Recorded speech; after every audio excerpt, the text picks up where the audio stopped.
To add a new image into your DAMD console, what you'll first want to do is navigate into your digital assets from the main screen here.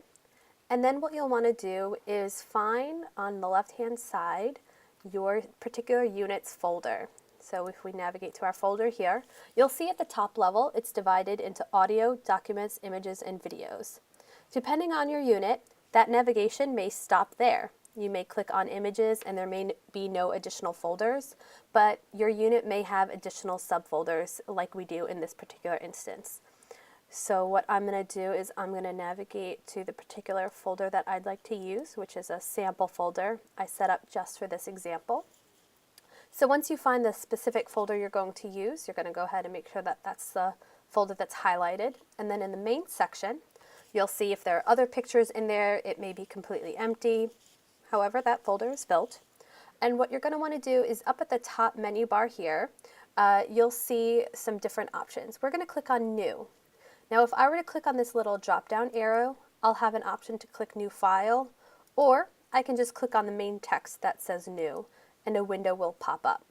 From here, I'm going to click Browse, and I'm going to navigate to where the image lives on my computer. And it lives right here. So I'm going to click Open.